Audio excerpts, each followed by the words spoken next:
criminals and thieves of intellectual property. Last year, Chairman Smith and I sent our staff to Geneva to meet with Dr. Brown and WIPO officials, and they discussed these new offices in more detail.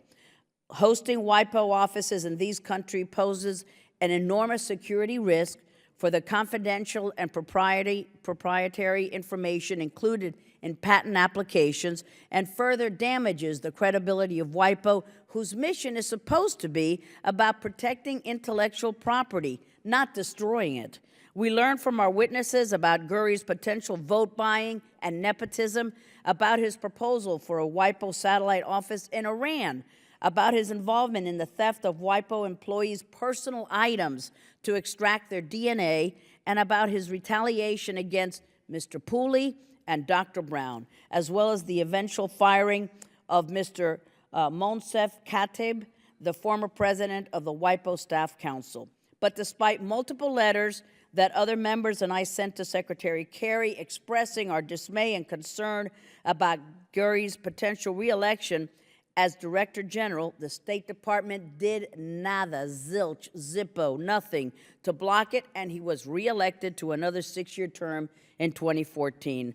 The State Department finally woke up to Guri's repulsive behavior last year when it decided to withhold a portion of U.S. contributions to WIPO for its violation of U.S. whistleblower protections. But that is not nearly enough to demonstrate a commitment to the whistleblowers and the dedicated public servants who believe in the mission of the United Nations agencies at which they work, but are paralyzed by corrupt officials that run them. And it is not nearly enough to deter the Director General and others like him in the broken UN system from continuing to engage in disgraceful and dangerous behavior. I know that our witnesses have some excellent recommendations for both Congress and the State Department on reforming WIPO and the entire UN. I look forward to hearing from them and discussing how we can not only make these UN agencies more transparent and accountable, but ensure that they are protecting their employees and working toward the missions for which they are funded. And with that, Mr. Chairman, I would like to ask for unanimous consent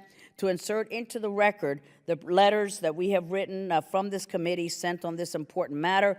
I'd also like to thank our former ranking member, Howard Berman, for his leadership on this issue, as well as the committee staff who led the effort into the initial investigation, Dr. Yelem Poblet, our former staff director of the committee, Harold Reese, the former chief investigator of the committee, and Shanna Winters, counsel for Mr. Berman. Thank you, Mr. Smith. Without objection, so ordered. Thank you. Thank you, Chairwoman Ileana Ros-Lehtinen, for not just the powerful statement, but for all of these Herculean efforts years to date. And we've got to get success on this. And again, our next hearing will be with the State Department. I'd like to yield to Ranking Member Brad Sherman. Thank you. I want to associate myself with the gentlelady from California, describing the importance of intellectual property, not only in the United States, but to Africa and around the world. I'm pleased to see that the employees of this organization have a union. If I had to pick an organization where employees needed a union to protect them, this would be it. And if I had to pick somebody who at least ought to be paying his own parking tickets, it would be Francis Gehry. This is an important international organization. We need to safeguard intellectual property worldwide. We've got limited leverage on WIPO because they get the vast majority of their money from fees, and we are withholding 15% of our contribution, but we're talking about roughly the same amount a member of Congress gets paid every year. The technology transfer, I look forward to finding out just how critical it is. It's my understanding that what was transferred is available on Amazon, but that doesn't mean that it's entirely easy for Iran or North Korea to get their hands on it. And I believe in a kind of broken window approach to law enforcement. We ought to do everything we can to enforce even the modest violations of sanctions.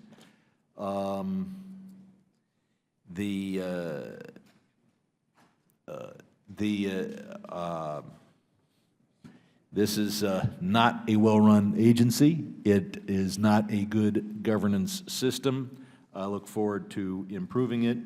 And I look forward, I hope also, to seeing it do good work to protect the intellectual property for which Karen's district and mine is famous. And with that, I yield back. Thank you very much, Mr. Sherman. I'd like to now yield to the chairman of the Subcommittee on Asia and the Pacific, Matt Salmon, gentleman from. Thank you, Mr. Chairman. I'd like to express my thanks to both you and Chairman Ros-Lehtinen for holding this hearing on the Asia Pacific Subcommittee. I know that the Foreign Affairs Committee has taken the lead on this issue over the past several years. We're here today to investigate concerns about the World Intellectual Property Organization, or WIPO, its history of transferring technology to rogue regimes like North Korea and Iran, and its whistleblower protection policies. Today, we seek to unravel the events from the perspective of our insider witnesses, determine the implications of technology transfers to North Korea, and assess whether congressional action is necessary to prevent this from happening again, and I suspect that it probably is. In 2012, WIPO, a UN agency created in part to foster innovation and promote protection of intellectual property throughout the world, sent very capable hardware, firewall, and network security appliances to North Korea without proper consultation with UN sanctions committees, risking violating multiple UN security resolutions on North Korea. Furthermore, the tech transfer provided the regime with technology that North Korea could not have purchased on its own due to U.S. domestic restrictions. What's worse, it's not the first time an independent external review report found that the history of deliveries of information technology, hardware, and software to North Korea dated back to at least the year 2000. Since 2006, the report continues, WIPO has provided North Korea with 3 deliveries, including servers, computers, notebooks, software, printers, and accessories.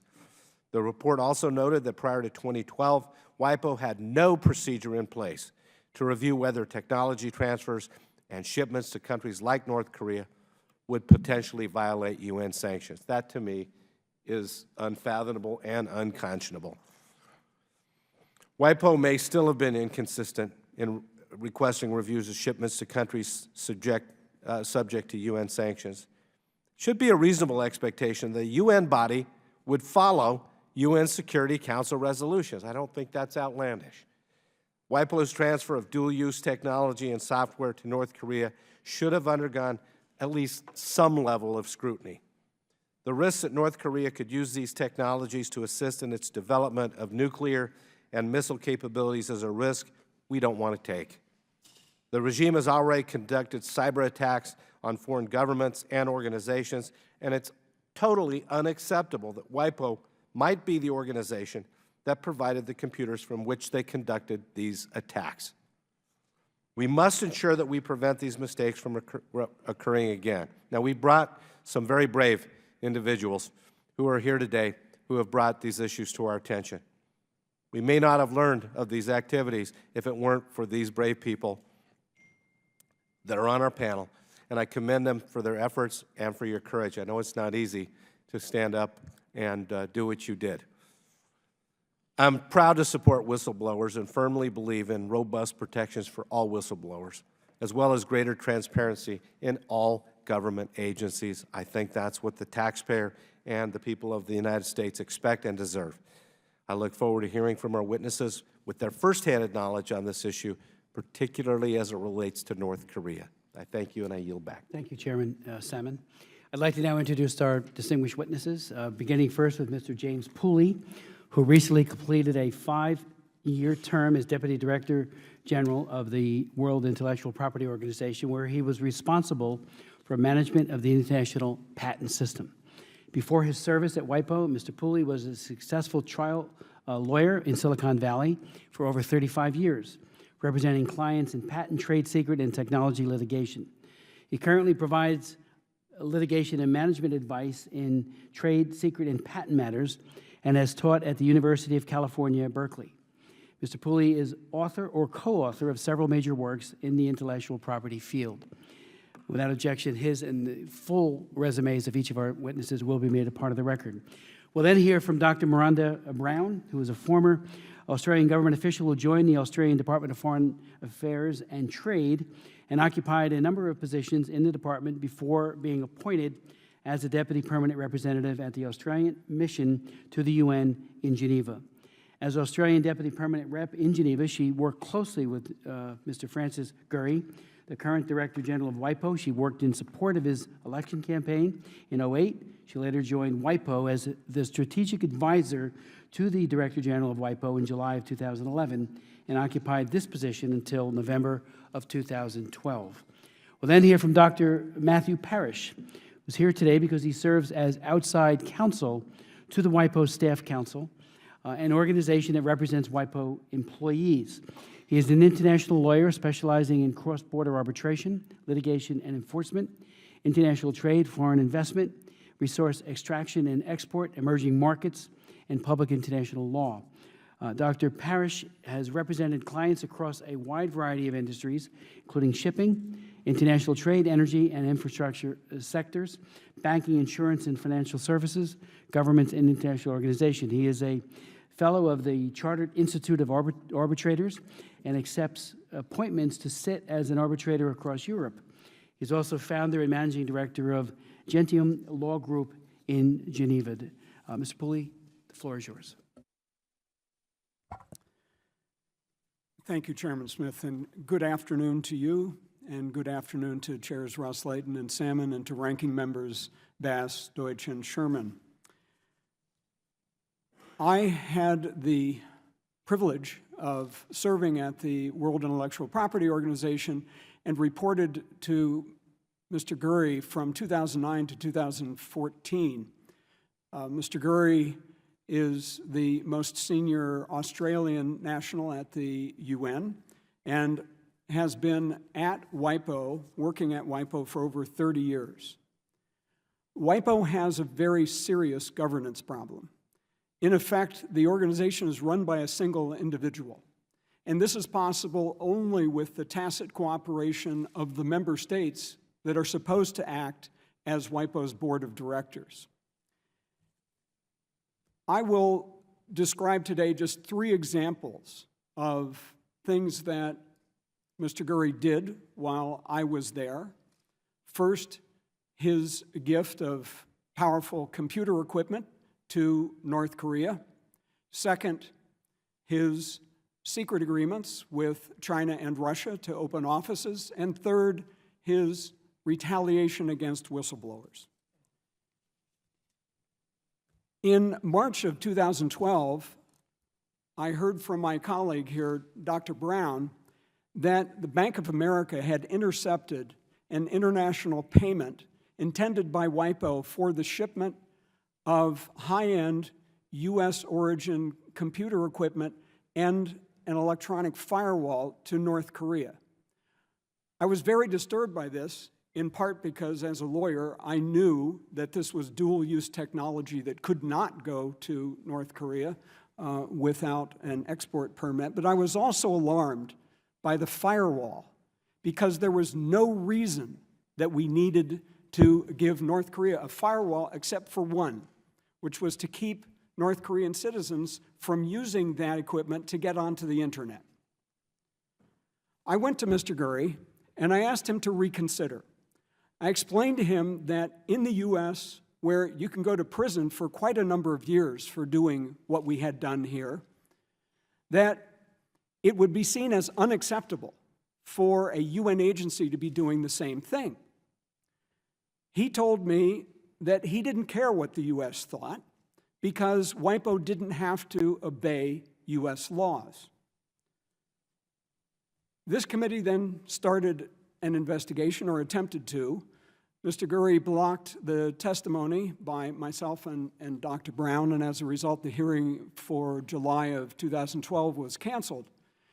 Around that same time, I understand that Mr. Gurry hired a D.C. lobbying firm to help him with whatever U.S. political problems he had, and in 2012, WIPO paid that firm $193,500.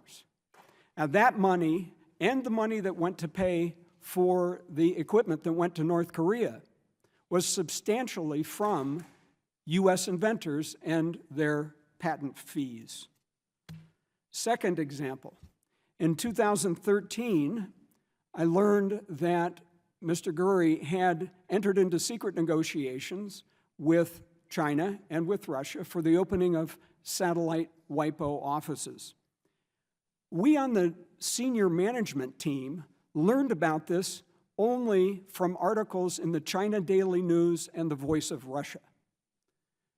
And the resulting controversy around this caused the breakdown of that year's meeting of member states in October. Shortly thereafter, in November, a bipartisan group of 12 members of Congress sent a letter to Secretary Kerry asking that the U.S. find someone else to support for the upcoming election of Director General. It recited the problem with the shipment to North Korea, the offices, and also the role that Mr. Gurry had apparently played in the theft of DNA from staff members and his later cover-up of the incident. Now, the immediate response to this letter did not come from the State Department, but rather it came from Kim Beazley, the Australian ambassador to the U.S., who basically denied everything and referred to the equipment that had been sent to North Korea as standard office equipment. In this and in many other ways at that time, Australia made it very clear that it wanted Mr. Gurry to be reelected. And as a result, the U.S. agreed to stand on the sidelines during the election process.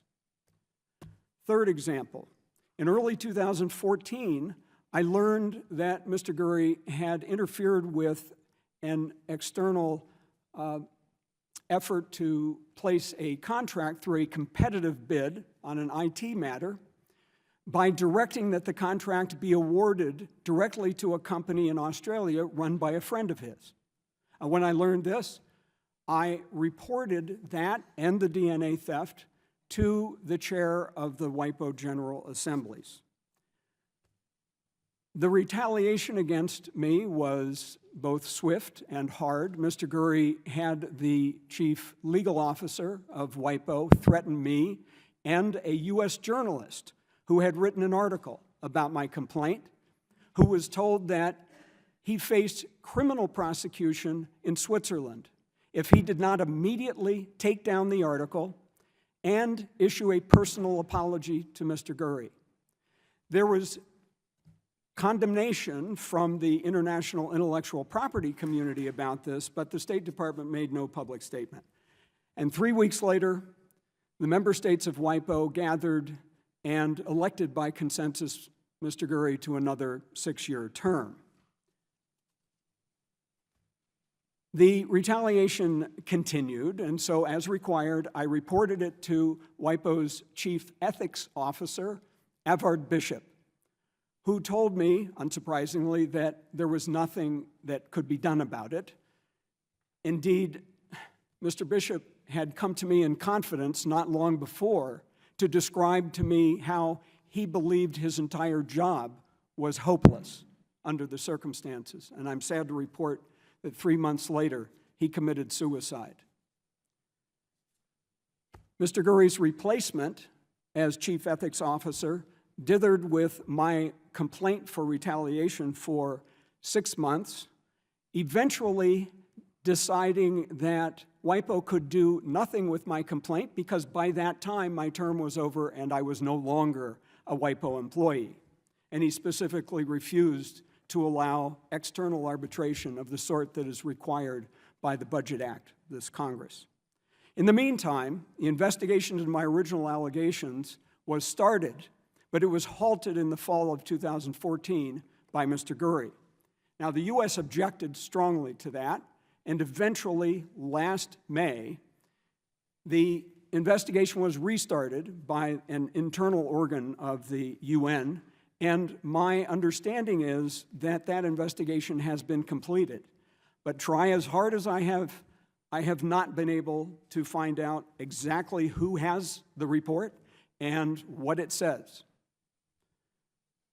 Any one of these three behaviors, these examples that I've given to you, and there are more, any one of them in a private company or in a public institution would result in the executive being dismissed by the board. In this situation, we collectively are the board of WIPO. We can accept that national interests, that countries act in their national interest, but we should not accept that the U.S. stand by or stand down while its national interests are ignored, especially if they are interests like transparency and good governance. I also appreciate that there are competing geopolitical concerns that weigh on the most senior members or the senior officers of the State Department. But in this case, when our good, reliable ally, Australia, came to us and asked us to be quiet, the right response should have been, we understand, but we have competing considerations that override your concerns. Now, I believe that the State Department would benefit by having the cover that would come from Congress making very clear and strong what the priorities are, including proper governance and the protection of whistleblowers. We would all benefit, I believe, from the kinds of reforms that we have suggested in our submitted statements. So let me close here by observing, as President Reagan once did, there are no easy answers, but there are simple answers. We must have the courage to do what we know is morally right. Thank you. Mr. Pooley, thank you very much for your testimony, and you and Dr. Brown for your courage in being so steadfast over the course of so many years in making sure that this information is made completely laid bare for all to see, and we will follow up, and I thank you for it. Dr. Brown, please provide your testimony. Good afternoon, Chairman, ranking members, and members of the committee. I will focus on what happened following my report to the US government of WIPO's shipment of computers to North Korea, my cooperation with this committee in 2012, and subsequent retaliation against me as a whistleblower, as well as providing information on what I believe is an ongoing pattern of abuse of authority at WIPO. On the 14th of March 2012, I received a phone call from a WIPO staff member working in the procurement area who informed me that there was a problem with a payment for a shipment of computers to North Korea. At first, I thought this was a joke, but I soon realized that the staff member was serious, as he explained that the US Office of Foreign Assets Control, OFAC, had blocked the WIPO UNDP payment by the Bank of America for the computers. At that stage, it was not yet clear whether the computers had already been shipped to North Korea, and I decided to immediately try to stop the transfer. I called Mr. Gurry and expressed my very strong concerns about WIPO engaging in any project with North Korea without prior approval of the member states of WIPO, including the US, and without clearance by the UN Security Council sanctions committees. I informed him that OFAC had blocked the payment for the equipment. Mr. Gurry's response was profoundly disturbing. He said that North Korea is a WIPO member state like any other, and it deserves technical cooperation. He also said that WIPO is not bound by US domestic or UN Security Council sanctions. I advised him to immediately stop the project. He told me to go and fix the payment problem. I returned to my office and immediately called the US mission in Geneva to report the situation. Later that day, I forwarded the email chain on the OFAC decision to the US mission. The following day, I obtained all the documents on the project and provided these too to the US mission. It became clear that sophisticated IT equipment, which was American origin and which included high-end servers and firewalls, had already been shipped to Pyongyang. When I tried to find out more about the secret project, WIPO staff told me that this was one of North Korea's requests in exchange for supporting Mr. Gurry's election. Soon after, I learned that Could you repeat that sentence again? When I tried to find out more about the secret project, WIPO staff told me that this was one of North Korea's requests in exchange for supporting Mr. Gurry's election. Soon after, I learned that Mr. Gurry had approved a similar project with Iran. I reported this and the documents to the US mission too. Then Mr. Kateb, acting as the president of WIPO's Staff Council, demanded that these projects be examined by the UN's Office of Internal Oversight Service, OIOS, and by the UN's Joint Inspection Unit. And shortly thereafter, your committee launched an investigation into the shipments. Mr. Gurry refused to allow me to testify and forbade me from cooperating with this committee.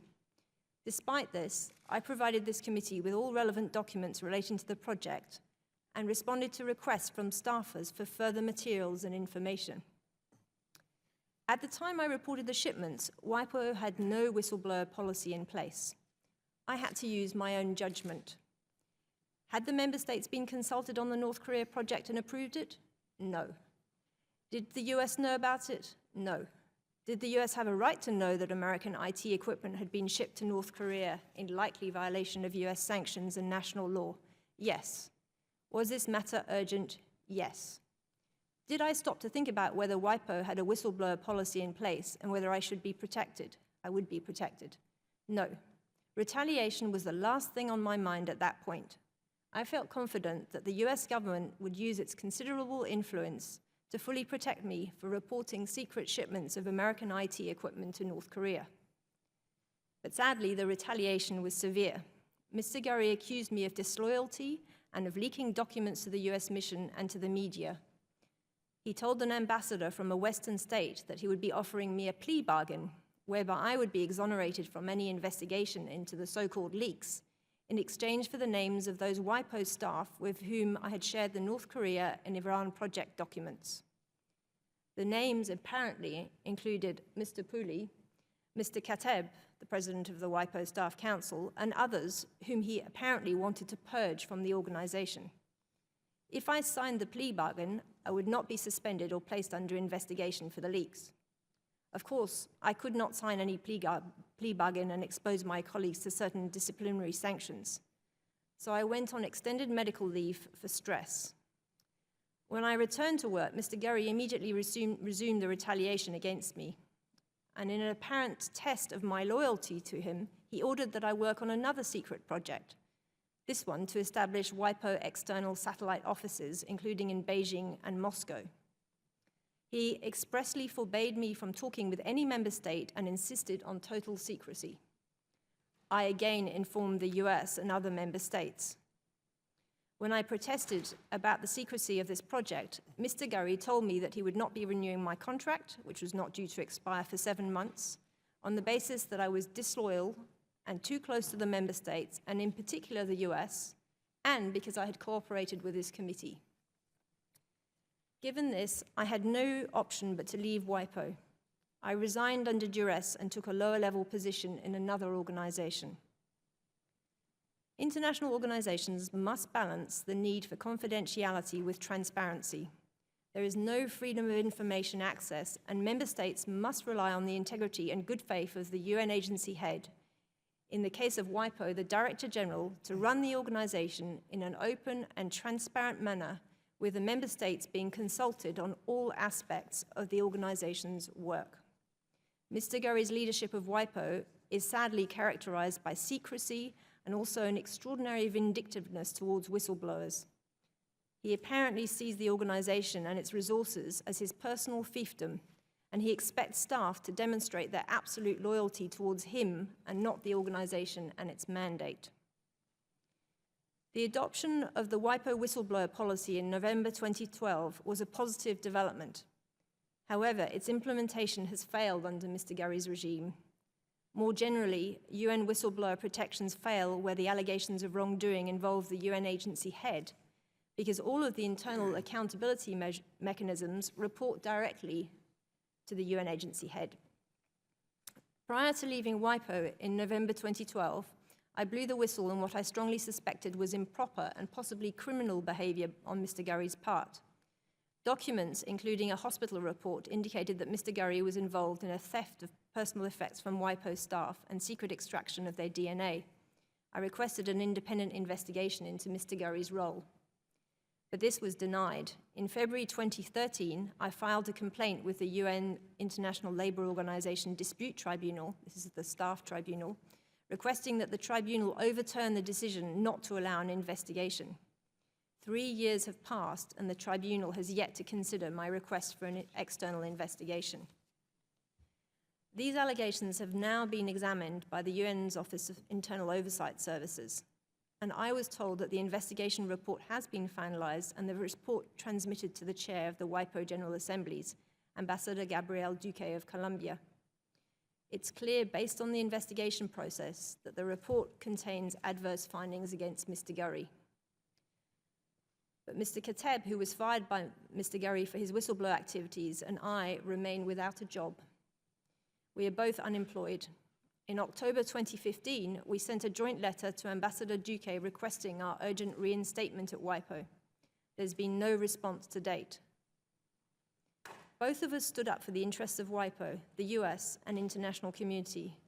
If what happens to us goes unchecked, no UN staff member will feel safe reporting corruption at the top of a UN organization. Our cases will sadly act as a very strong deterrent. My motive for reporting the allegations of wrongdoing at WIPO is and always has been to protect the organization. I believe that my government, the Australian government, has been seriously misled by Mr. Gurry, as we all have been. In my opinion, Mr. Gurry's leadership is dangerous for the organization, and his ongoing tenure as Director General risks further damaging not only WIPO, but the UN's reputation. I thank you for inviting me here today. Thank you very much, Dr. Brown. I'd like to now yield to Dr. Parish. Chairman, ranking members, and distinguished members of the committee, thank you for the opportunity to testify today on the lack of accountability at WIPO. As you have learned from your own investigation and from the other witnesses, WIPO seems to set a new low when it comes to accountability and management of its affairs. I am testifying in my capacity as private legal counsel to the WIPO Staff Council.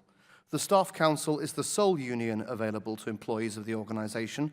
The Staff Council exists under purview of the rules and internal institutions that the WIPO Director General controls. It is not an exaggeration to say that members of the Staff Council live in daily fear for their jobs and their careers. The individual members of the Staff Council are effectively prohibited from testifying here today because as WIPO employees, they are banned from providing testimony on matters relating to whistleblowing or wrongdoing because their employer, the Director General, Francis Gurry, prohibits them from doing so. I wish to share with you my client's concerns about the theft of staff personal effects and subsequent extraction of those staff members' DNA without their consent. In essence, it appears that Mr. Gurry unlawfully employed techniques ordinarily reserved solely to Swiss law enforcement agencies acting under a due warrant to attempt to determine the identity of one or more WIPO employees critical of him. It has been reported that he orchestrated raids of staff members' offices while they were not present to achieve this goal. Some of these allegations date back to 2008, and it took substantial time before the Office of Internal Oversight Service of the United Nations took the matter up. Officials of the OIOS subsequently opened an investigation, reached conclusions, and prepared a report. The report was forwarded to the Chair of the General Assemblies of WIPO, from whom I have requested a copy. My reasoning was simple.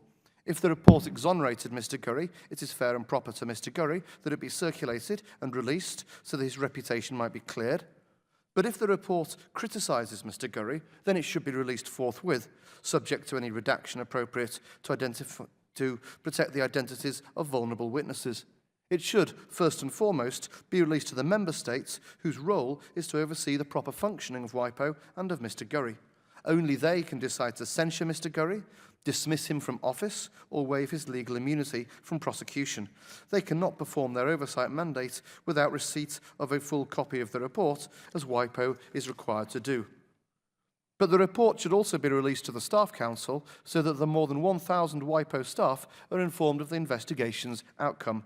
They have a right to know about whether there is a conclusion that the Director General violated their rights or otherwise acted in a manner inconsistent with ethical management of the organisation.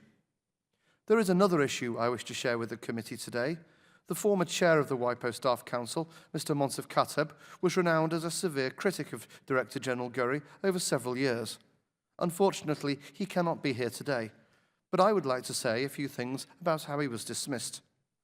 WIPO used to have a disciplinary regime for staff accused of misconduct in order to protect their rights and interests. Last year, the entire system was dismantled by Mr. Gurry and replaced with a system permitting him to suspend a staff member without pay upon an accusation levelled by him. It might be fair to classify this new system as a court of star chamber, particularly where the sin of the staff member in question is criticism of the Director General himself. Mr. Katib was among the first victims of this. He was dismissed upon 7 days' notice on an absurd technicality. After Mr. Katib's dismissal, a new staff council was constituted. Another arch critic of Mr. Gurry was elected as Mr. Katib's successor by the members of the Staff Association. Now Mr. Gurry is unilaterally changing the rules for staff council elections in order to force another election of staff members to the staff council in an attempt to dislodge the new staff council.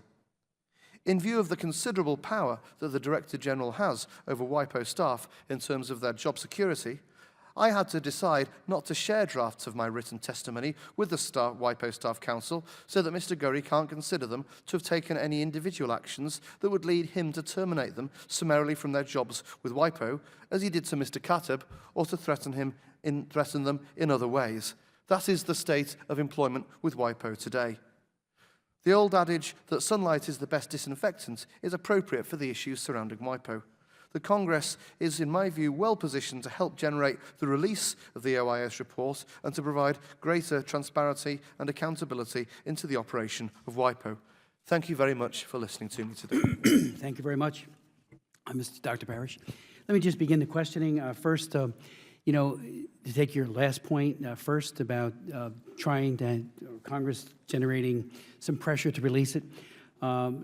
All of you might want to speak to what the Congress might do. Should we be looking to do a resolution, for example, sense of the Congress or otherwise, calling on the President to use his full voice and vote, our representative, of course, at WIPO, to do just that? I know you point out in the testimony that the ambassadors of the UK and the United States have asked by way of correspondence, but a simple ask can be very easily ignored.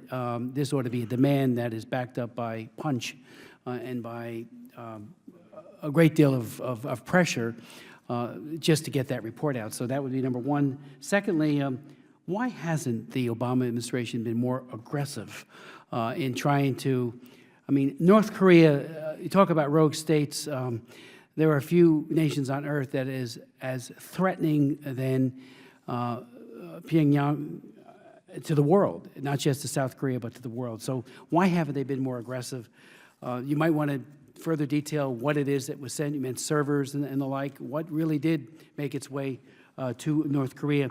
The accusations made against WIPO are serious, including vote buying by North Korea for the Director General, technology transfers to Iran, of course, North Korea, Cote d'Ivoire, DRC, Iran, Iraq, Liberia, Libya, and Sudan. Mr. Pooley, you point out that it wasn't you, it was, let me just find the testimony. It was Dr. Brown, who said that WIPO is not bound by U.S. domestic or UN Security Council sanctions. Are you kidding me? UN Security Council sanctions don't apply to Mr. Gurry? I find that appalling. Wherein is that legal for him to suggest that? It would seem to me that it applies to all, to every player in the world, and this is a member state organization. Why wouldn't it apply to them? Both U.S. as well as UN Security Council resolutions. And let me just, I do have a number of questions, but we do have a lot of members here, so I'll just hold it to that for now and yield to you for response. If I may, Chairman Smith, there's perhaps one of your questions I can't really answer because it's a broad political one. I suppose we can speculate about why certain actions were taken or not taken, but let me just say that in my experience at Geneva, one thing I can tell you is that the people that we have representing the United States there are very fine professionals and represent the interests of the United States very well. I think the problem that we entered into in this broad issue with WIPO came as a result of a miscalculation about what our relationship with Australia really meant. And sometimes I've put it this way, you know, friends don't let friends drive drunk.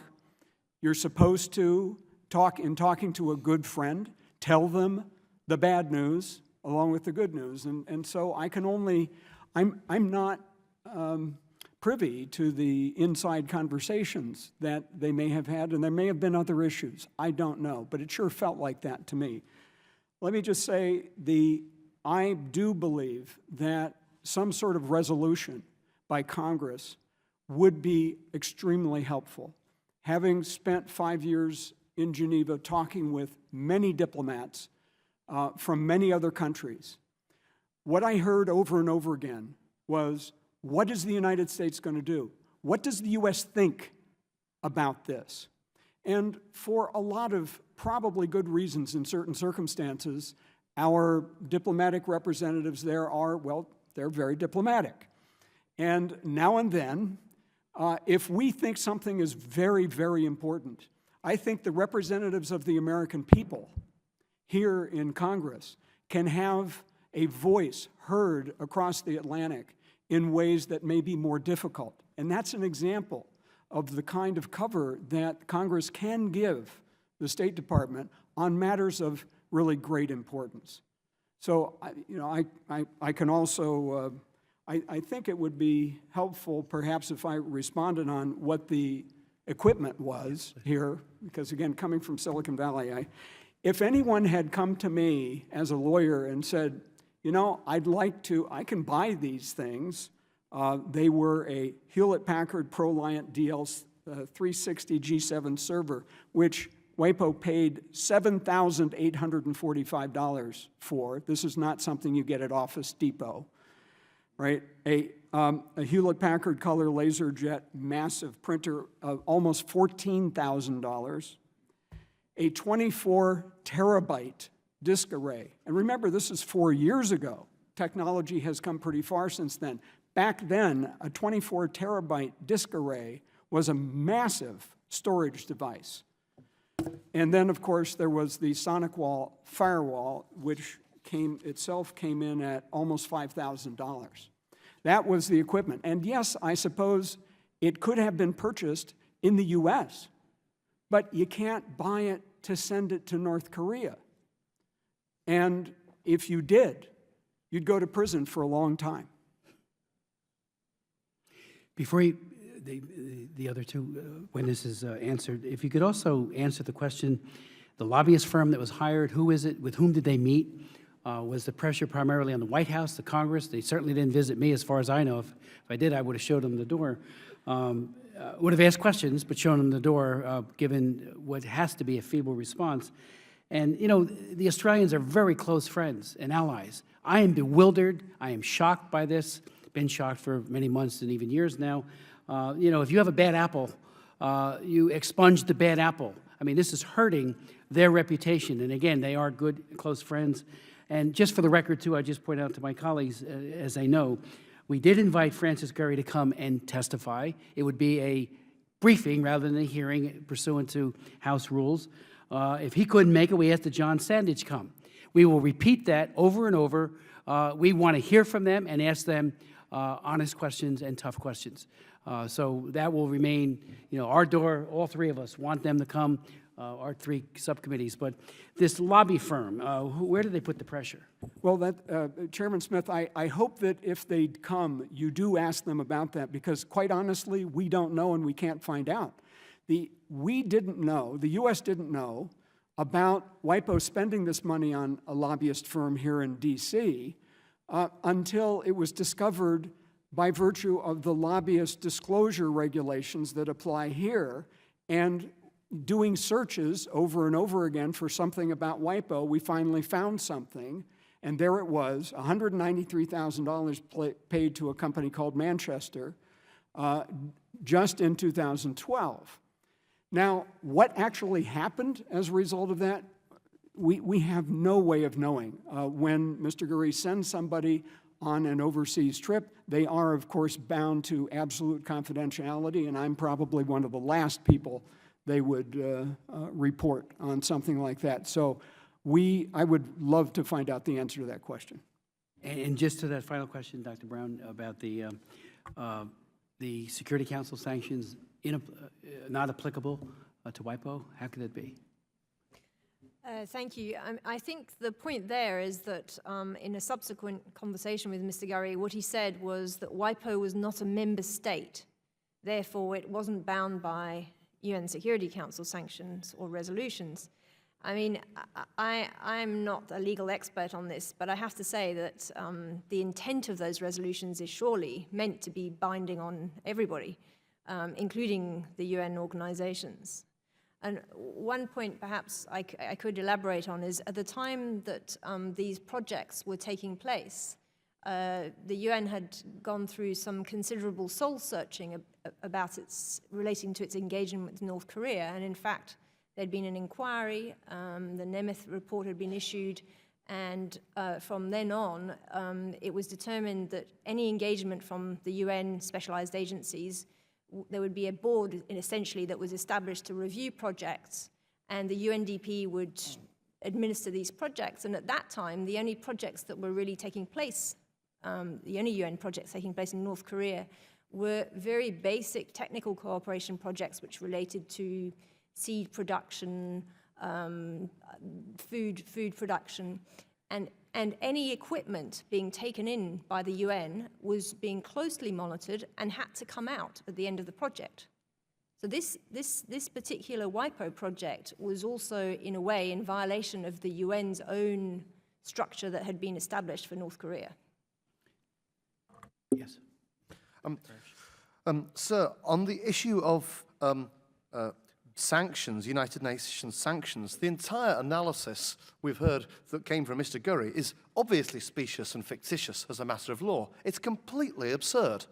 I mean, WIPO is a specialist agency of the United Nations. It's designated as such pursuant to treaty.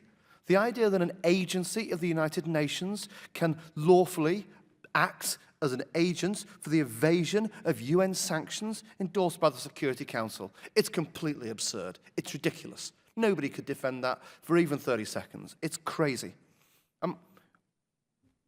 Thank you. One of the comments, sir, on what Congress might do. We've got to see this report. The report there's been investigators. We know the investigators have investigated it. We know the report's been finished. We know it's been passed to Ambassador Duque, who's the chair of the WIPO General Assemblies. I've asked him for it. He ignored me. I asked him again. He ignored me. I asked his foreign minister. He ignored me. I've not had any response whatsoever. Everybody's been asking for this report. Nobody's getting it. Where is it? Why can't we see it? I can't imagine of any conceivable legal or policy reason for holding it back. And there's nothing but a wall of silence. Thank you. Ranking Member Sherman. We seem to see the FIFA of UN agencies. The only question for me is, what should Congress do? And I sit here as ranking member of the Asia and Pacific Subcommittee. First, I'd join with colleagues here to introduce a resolution demanding audit, disclosure, and a copy of this report. The question is, do we go further than that and explicitly say in the resolution that Gary should resign? Based on what I've heard here, I'm happy to throw that into the resolution. But then, and this comes before our subcommittee, should we explicitly criticize the government of Australia for sticking the world with this person, Dr. Brown? Thank you very much. I think the Australian government has been misled by Mr. Gurry. Well, when they use their power and influence, they have an obligation not to be bamboozled because someone who is a native of Australia asks a favor. And whether it is negligence from the Foreign Ministry of Australia, or whether it is gross negligence, is something the resolution could ask, that we would ask the Australians to tell us whether it was negligence or whether it constituted gross negligence. But the Australian government has asked the United States for help in its national security again and again, and now it's responsible for technology that I realize now was more advanced by the standards of when it was shipped than it is today. They are responsible for North Korea and Iran for having this technology. So if Australia is going to ask for our soldiers and then foist this guy and put him in a position where he can evade U.S. security sanctions, it sounds like the only part of the world whose security they care about is Australia.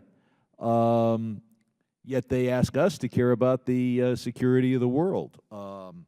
So I do think we need a resolution. I would like to see the Australian ambassador come here and brief us, our subcommittee, either publicly or privately.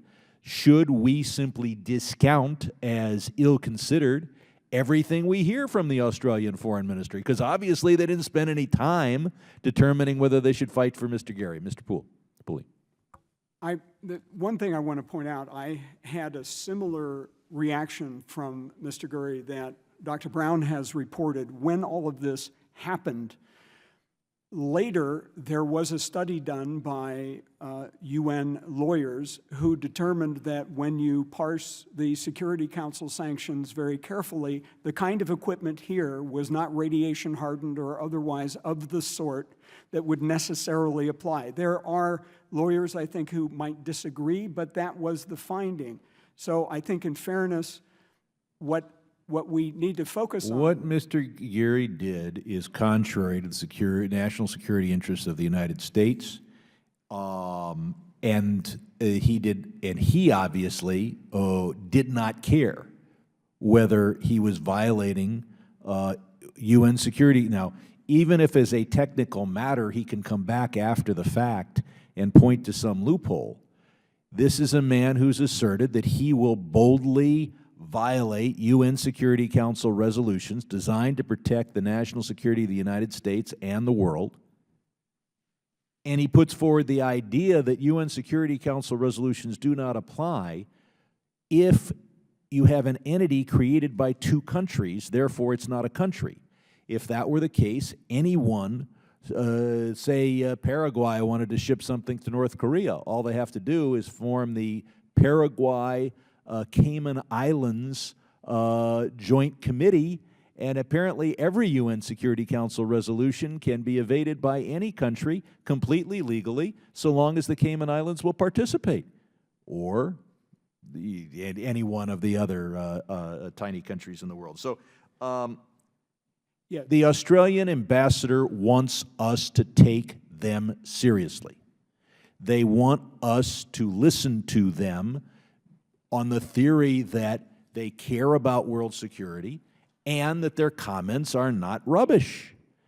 And support for Mr. Gary is either demonstrates one or the other of those statements is false. Either they'll just repeat without investigation anything that a well-paid Australian asks them to say, or they really don't care about the sanctions against North Korea, the sanctions against Iran, but not to mention how this agency is being run. So I would hope that Australia would remedy this by taking the lead on this organization and demanding this man's resolution. And I think that is something that would be listened to, because we're not the only country that are aware that this gentleman was foisted on the world by a Australian foreign ministry that either didn't bother to either didn't know or didn't care. But I'll ask the panel, other than the soft resolution I'm talking about here, what else can Congress do? Well, one of the things we have indicated in our written submissions is to reconsider the issue of diplomatic immunity for the top executives. We give unqualified, more or less, diplomatic immunity, and it actually is qualified in a certain way, but we need to have a different standard applied so that they don't retreat and they don't know that they can retreat into this safe harbor of diplomatic immunity. But in this case, the gentleman's based in Switzerland, correct? He is. He is. But he enjoys that status because we have generally agreed to it. And that allows him to know that he can't be pursued and he can't be held accountable in some of the ways that would matter the most. And so that's one thing that could be looked at. Another thing is to create some sort of executive board that he could not manipulate. And by he, I mean any director general of any agency could not manipulate in the sense of seeing to it who is appointed. How many countries are in the organization? They each have an equal vote? It is one country, one vote, and it's about 185, I think. Gotcha.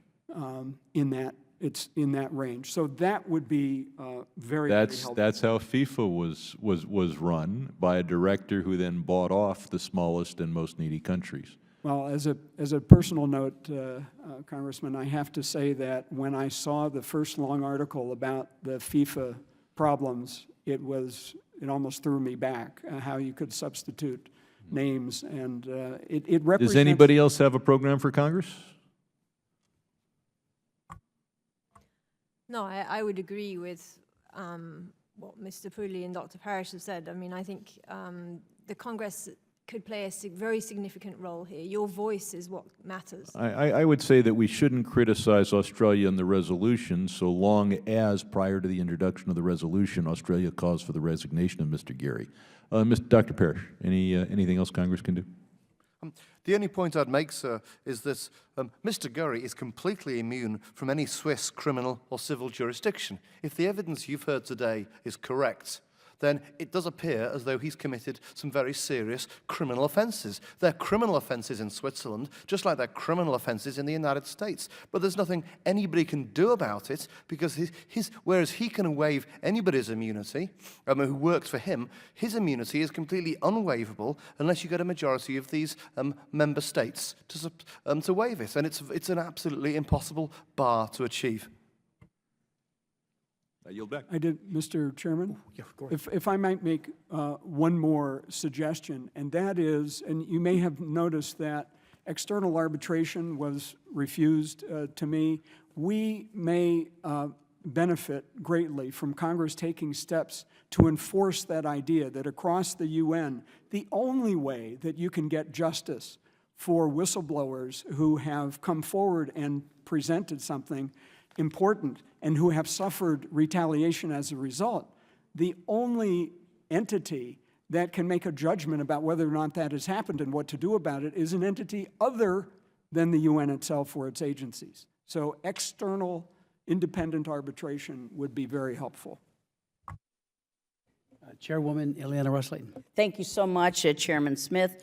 And I want to thank all of the witnesses for excellent testimony today, especially Mr. Pooley and Dr. Brown. Thank you so much. It's been a very long road to this point, and you both have been incredibly brave to continue coming forward despite the grave risks involved. And I'm very concerned by Mr. Gurry's capacity to continue retaliating against you both. Dr. Brown and Mr. Pooley, I want to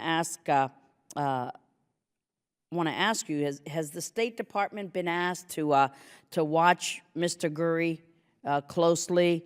Do you get that sense, Dr. Parish, that to ensure that these whistleblowers, as well as Monkef Kateb, are protected in the months ahead?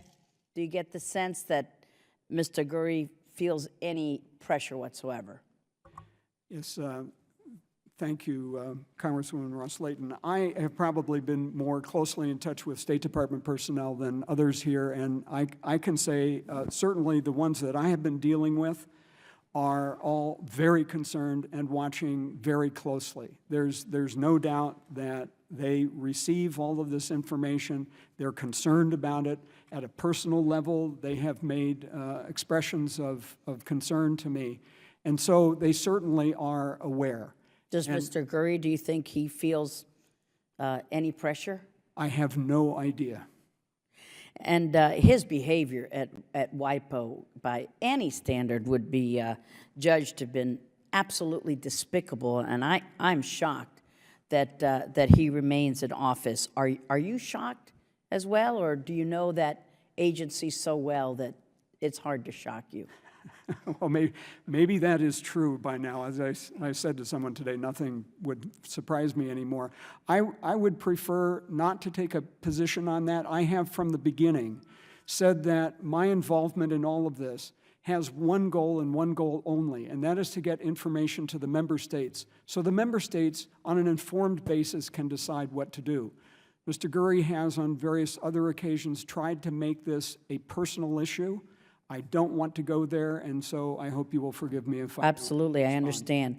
But I hope that this administration would use every bit of its voice, its vote, its influence at WIPO and with the member states to ensure that Gurry is removed from office as soon as possible.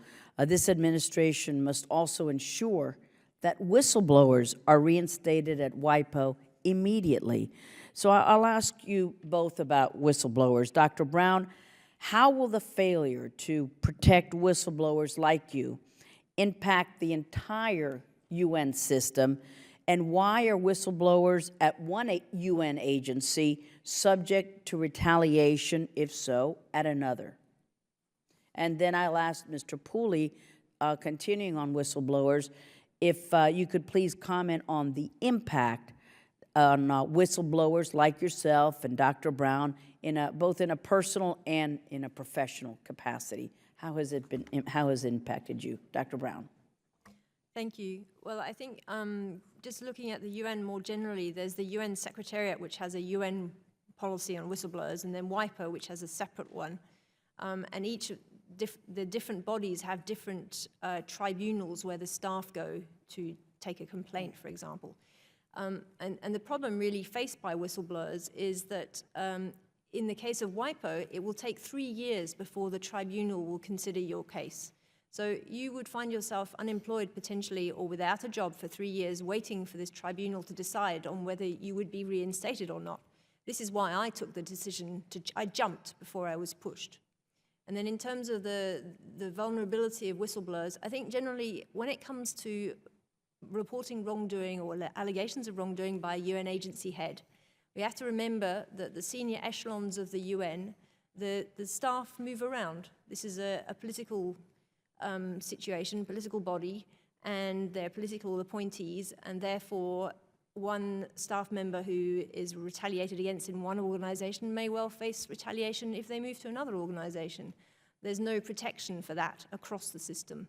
There's not a uniform policy across the system. There's the ILO tribunal for WIPO, there's the UN dispute tribunal for the UN Secretariat, and staff easily get caught in the morass, and there's very little that can be done if you're a staff member. Once the retaliation starts, it's difficult to respond to. Thank you. Mr. Pooley. Thank you, Chair Ros-Lehtinen. At WIPO, like other UN agencies, staff are prohibited from speaking with the outside world except by permission. And because of this confidentiality and secrecy, this cone of silence that's imposed on staff members who are naturally fearful of losing their jobs, the only way that we will ever learn of misconduct within these organizations is from whistleblowers who are prepared, notwithstanding those challenges, to come forward. At this point, given what's happened with WIPO, many others within the UN system are watching what's going to ultimately happen as a result of what we have done here. And in the event that we don't achieve something useful, you may be looking at the last UN whistleblowers ever to come forward. That's what I worry about as well. Thank you. And finally, Mr. Pooley, you mentioned that you gave Mr. Gurry a risk analysis, which he rejected, of his secret plan to open offices in Russia and in China. What did you tell Mr. Gurry about the risks of putting offices in these countries? How do the risks impact WIPO's mission of protecting intellectual property? And did Guri understand that he might be aiding and abetting violations of U.S. sanctions with the transfers to Iran and North Korea? Thank you. The transfers to North Korea were separate from the risk analysis that we did, but that effort was a more or less standard management tool where you look at some operation or proposed operation and you identify all the things that can go wrong and what their effects would be and whether or not you can mitigate them or if there is some irreducible level of risk that you can't get rid of. That was the process that I assembled a team to do with respect to a particular office that he wanted to open in China. And I presented that to him, and his response was to come back to me with a note that said, "Stop that work." Thank you, Mr. Chairman. It is just incredible. Unbelievable. Thank you. Chairman Rohrbacher? Thank you very much, and let me admit I'm not personally equipped with all the knowledge I need to analyze what your testimony is about today, so I'm going to ask you some fundamental questions. And that is the purpose of WIPO itself as an organization. First of all, it is an official United Nations organization, and that's right, okay. And the purpose of it is what? Is it to prevent the theft of American or other people's intellectual property in certain countries, or and what's the other purposes then, if not that? In general, the purpose of WIPO is not to deal with issues of enforcement of intellectual property rights. Instead, WIPO exists to facilitate the acquisition in the international sphere of intellectual property rights that are essentially national in character. There's no international patent, there's no international copyright, there's no international trademark. But we have a system at WIPO that allows you to use it as a portal to get access in a much easier and more efficient way to these national rights and bundle them much more easily and efficiently. That's what it does, and it actually does that very, very well. The Patent Cooperation Treaty that I oversaw. It does not protect an American inventor who has a patent. That's not their purpose. It is not their purpose to enforce any inventor's intellectual property rights, correct. And it's designed then to facilitate the transfer of technology, but if it's not owned, isn't it fair game then that people take but it's not owned? It's not part of their mission to deal with the enforcement or what you do when someone steals someone else's intellectual property rights. What they handle is the acquisition of those rights in the first place and making it easier to do that. Enforcement has to happen with the courts of countries that recognize those rights, and sometimes those are cross-border disputes. Yeah, quite frankly, this is all a little confusing to me, and I can understand. And I consider myself someone who knows a lot about our own patent system. I know that. And so this organization is aimed at trying to, how would you say, regulate or to be able to have an overview of technology that's being transferred from one country to another. It doesn't deal directly in technology transfer, but what it does is bring together, in the case of the Patent Cooperation Treaty, 148 countries from around the world, all of whom have agreed to take an application that is submitted to WIPO as if it was one of their own and to recognize it when it comes to their country. And that gives those who want to acquire rights among a number of countries a much more efficient way to go about it, and they get an extra They get 30 months to decide before they have to start spending the money on any particular national application. So it's about acquisition. People in the U.S. often start out at the USPTO and file their application there. They have a year then to file that application with WIPO, which gives them an additional period of time within which to think about it, develop the technology before they go in and spend the money to get patents in another jurisdiction. That's what it's good at. Okay, and, but it's not dealing directly with people in other countries that are engaged in theft, actual hacking in and stealing someone's technology. Is that right? That's correct. It doesn't deal do with that. those issues. Okay. And if indeed what we're talking about then is trying to facilitate transfers, why would they want to have it secret that they're have an agreement or they're negotiating with Beijing and Moscow to open up some kind of office there? Wouldn't that facilitate discussions? And why would someone want to keep that secret?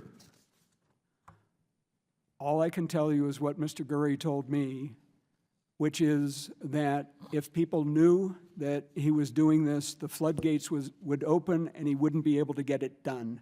It was for political purposes that he did this in a way that it could be presented as a fait accompli. That's my understanding. But in reality, do you see anything philosophically or morally or legally wrong with opening up an office in Beijing and Moscow to actually have some place to step forward with your claims, if nothing else? Well, having a WIPO office in Beijing, I felt was at least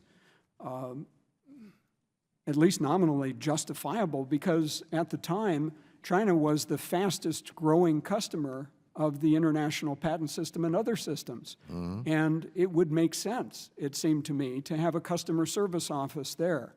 I had a lot more trouble understanding the office in Russia because it didn't seem to meet any of those kinds of guidelines. But then we were not asked our opinion and the senior management team. This was just a decision by Mr. Gurry.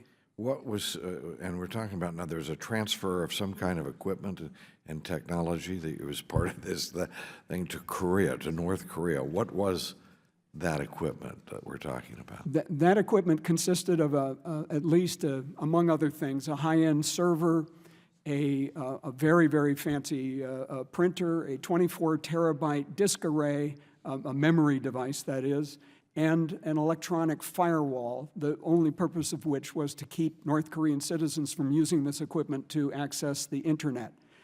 All of that was transferred ostensibly in order to support the North Korean Patent Office in its efforts to modernize its technology.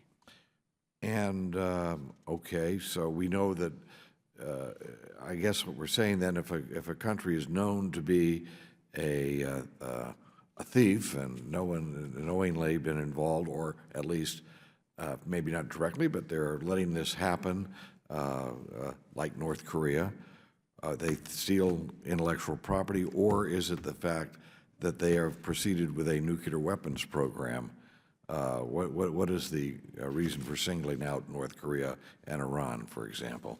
Yes, whether or not a country seems to be encouraging or allowing the theft of intellectual property is not an issue, and probably shouldn't be an issue when it comes to just whether or not you support their patent office so that they can be part of the international community. Right. But whether or not they're using or could use equipment that you send to them to help their patent office for some other purpose that would violate UN Security Council sanctions or would violate the intention of U.S. export controls, Right. that is very much U.S. a export concern. control, and it's United Nations sanctions that this organization then will be conscious of in terms of enforcing those type of restrictions, and not that there's a bunch of hackers up in North Korea who are coming in and stealing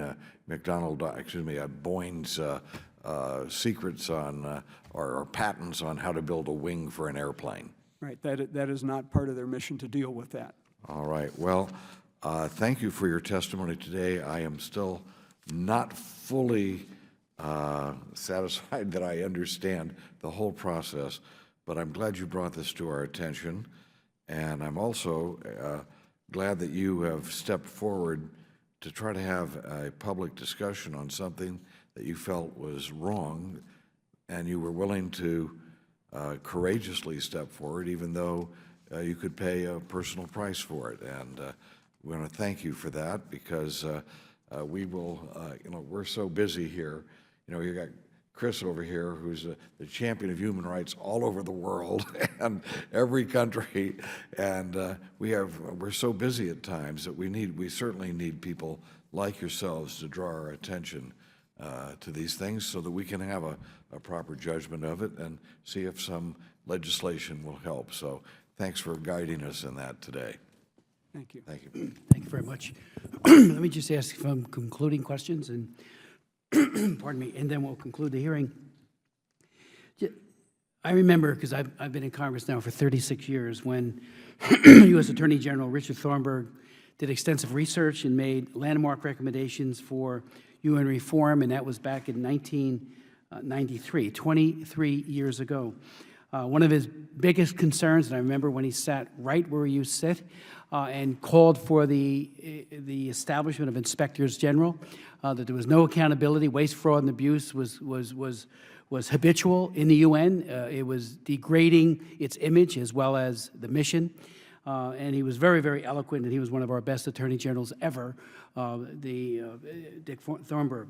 So my question, that I'd like to ask, the UN's response has been lackluster, I believe, when it comes to IGs in terms of real, robust interventions and protections for whistleblowers. Are there other, as far as you know, other agencies where it is a better situation, where whistleblowers, while they may be seen as a nuisance, bring forward information that honorable and noble people will take and say, this is a problem, we need to fix it? Because frankly, we are going to do a great deal of follow-up on this, and I take to heart, as do my co-chairs and ranking members who are here today, when you said that if you come forward as you have done, and there is not a robust response on the part of Congress, that could spell the end for whistleblowers coming forward, because they'll know they will not be pushing on an open door, but it'll be a cul-de-sac, a dead end for them. We need to have your back. And I can assure you, this chairman will do everything humanly possible.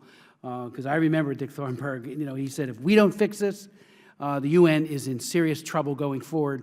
It's not a sustainable organization if we don't make sure that every dollar is accounted for and that policies are followed. And again, as you pointed out, Dr. Parish, to suggest that they are not covered, they being WIPO, by UN sanctions, and Dr. Brown as well, is ludicrous. UN policy, Security Council policies, have application for the world, not just for those who there's no immunity there, and we will follow up on that as well. But if you could speak to whether or not there's any other sister agency or where there might be a better situation, if you would like to speak to that. Dr. Brown, you spoke of the 9 months, March to November 2012, where you remained in close contact with the U.S. mission in Geneva, and also kept staffers from this committee, of course, informed. When the U.S. mission intervened, do you recall how they intervened? Was it just a letter? Was it a very strong response? Was there any possible penalty affixed to it? I do write a lot of laws on human rights and like the trafficking laws, 4 of them now, including the Trafficking Victims Protection Act. There were a lot of people who didn't want that law because it had punitive sanctions. Our own civil rights laws, as you know, in the United States would not have had the kind of impact they have had if it wasn't for the threat of a sanction. And I think the greater the sword of Damocles that hangs over the head of an agency or a state or a country, the better so long as the sanctions are judiciously and prudently implemented. What did our representative do, Dr. Brown? If you could speak to that. And let me finally, if I could, Mr. Pooley, on Shanghai, I was just in Shanghai. What was the nature of the office that was opened there? Or was it in Beijing? Did I mishear that?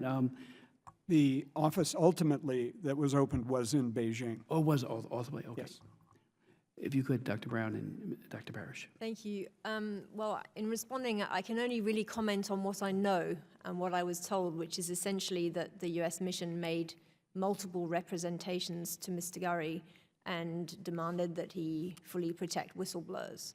I'm not aware, apart from that, and of course, the US mission or the US government pursued a whistleblower policy, which wasn't in existence at WIPO.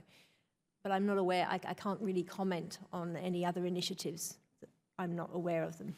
And the 15% because our contribution is de minimis anyway, only because so much of it is derived from patents, if I'm not mistaken. What kind of impact would that have? Why not 100% cut and some other action that says, we're not kidding? And that's what kills me. I mean, you have put your lives, your careers on the line. And again, I say to my Australian friends, please take note. You're good friends and allies. You know, this is an aberrant departure. Hopefully it's an exception. There needs to be more introspection on the part of that great friend and ally. I liked what you said, friends don't let friends commit or drive drunk. Yeah. Well, friends don't let friends commit human rights abuses or back a bureaucrat who, with impunity, is misusing his authority. And again, we invite him to come and testify. I can't wait to ask questions. We invited him today, and they sent a note. I'd rather have in the flesh, and let's hear their side of the story. It'll be a briefing, not a hearing, and they can ask us, the co-chairs and the ranking members, any questions they want to ask as well. Well, Mr. Chairman, all I would say is we would very much welcome any kind of we really mean it consequence that Congress, working with the professionals at the State Department, can develop that would prevent these kinds of things from happening in the first place and that would protect whistleblowers, give whistleblowers strong enough protection so that you can get the kind of information that you need in order to be able to engage in the oversight that you're supposed to do. Yes, Dr. Parish. Well, Mr. Chairman, thank you. I've followed issues relating to the accountability of various different international organizations within the UN system, some are outside the UN system, and some that seem to be appended to the UN system, like WIPO, for about the last 10 to 12 years. And I'm just going to offer some general observations insofar as they can be helpful to you. I would say that things are patchy, and they have generally and gradually improved within the United Nations system. The United Nations Disputes Tribunal is one form of staff right protection, which is certainly better than what came before. And we found that in some cases, the system of dispute resolution has improved, has become more public, and has created, we hope, a more effective structure that protects staff rights, whistleblowers' rights, but it's patchy, it's not perfect. But the real bottom of the barrel, if I can describe it like that, sir, is cases where organizations which sit on the outskirts of the United Nations system, like WIPO, over which there hasn't traditionally been an awful lot of public scrutiny of any kind whatsoever, which have kind of fallen away. And the danger you find with an organization like that is that they might become captured by one particular individual who doesn't, frankly, may not have moral scruples of any particular kind, and may not be at all committed to goals of transparency and accountability, in which case the danger in a case like that is that the organization may simply be run away with by such a person and ends up who knows where. And it might be that the committee concludes on the basis of the evidence it's heard today that WIPO is an organization in that category. Now, as to the question of what the committee can do, certainly my own view is that although, yes, the 15% cut is effectively de minimis for reasons of WIPO's funding, nonetheless, the message of Congress is going to be an extremely important one, because US entrepreneurs and businesses are major users of WIPO, and therefore the United States does have a very, very strong voice. And 100% cut is one option, but in any event, a public statement of censure in the strongest possible terms is something that is going to cause people to say, hang on, this is an important organization. My own view is it has an extremely important mandate, which is to promote intellectual property rights worldwide. The basic idea is that a US entrepreneur can obtain some sort of patent pending type protection in many other jurisdictions through a filing with WIPO. It's a very important mandate to promote the obvious goals of intellectual property advancements. And what is necessary is that some public light of scrutiny is shone into what the organization is doing, and that is something which I respectfully suggest it would be most appropriate for Congress to do. Thank you, sir. Thank you. I just have one last question, and then any concluding comments, if you'd like, anything that my colleagues and I may have missed or not asked, please speak out.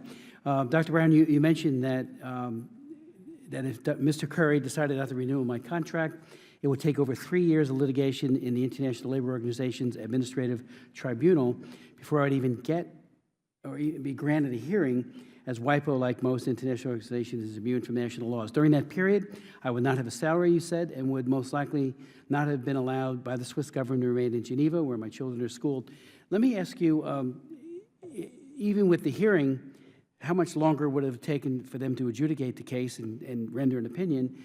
And then, is that standard operating procedure, that it takes so long to get a hearing, and meanwhile, you're out of a job? I mean, that seems to me, justice delayed is justice denied. That seems to me that that's a de facto advantage to the offending party, because you don't have a right of recourse there. Thank you. Yes, I think you've summarized the situation accurately. I mean, essentially, if you go through the UN ILO the tribunal, you will find that for 3 years, most likely it will take 3 years before your case is heard. And during that time, you will be waiting to find out what happens. You will be unemployed, probably, or you have to look for... And there's no provision to continue your employment pending the outcome of the case? No. Wow. And the ILO tribunal can order reinstatement. So at WIPO, after 3 years, if you win your case, you could be reinstated. But there again, the Director General would have to implement what the tribunal orders. And in the case of Mr. Gurry, on occasion that has not occurred. I would then add that in the UN system, it's probably a little bit faster. But the problem there is that the tribunal does not necessarily order the reinstatement. And it's the Secretary General who decides whether or not a staff member is reinstated. And in practice, what happens is that the staff member is usually given a small payout. So whichever system you look at, it doesn't work well for whistleblowers. And I'd like to emphasize that the situation of there's a general problem with whistleblowers across the UN system, and it may have improved in some respects. But where this problem is really exacerbated is where the allegations of wrongdoing involve the UN agency head. There, the system just doesn't work. Thank you. If I may add, Chairman, the problem that you have identified is a very serious one. The way that the system is set up now encourages the agency to not only take a position against a staff member, but to string it out for as long as possible. And I have to say that, you know, again, I've been a lawyer for a long, long time, and I know that there is a certain view of the law that focuses on procedure and delay. And I think Dickens gave us some really good examples of it. Some of what happened in Bleak House, you know, you find repeated and worse at WIPO in terms of focus on tiny distinctions in procedural issues in order to try to produce the longest possible delay to the detriment of the staff member. And basically, as you said, it becomes so delayed that there is no possibility of reasonable justice. Mr. Gurry used to be the organization's legal counsel, and he is very well versed in how to take advantage of these procedural rules. I do have one final question, and that is there anything or any provision in the founding documents that established WIPO that protects personnel from retaliation other than these long drawn-out, the tribunal process, for example? And can member states table a resolution, perhaps at the Assembly, to reform WIPO, to get it right, so that, you know, a hearing could be within 30 days or 60 days, so that everything's on the table? And because I would think, and I do believe whistleblowers are one of the most noble and important persons in any organization. They are the canaries in the coal mine. If there's a problem and somebody comes forward, corrective action can be taken. And I would think that the way you have been misdealt with has had a chilling effect on anybody else in WIPO coming forward.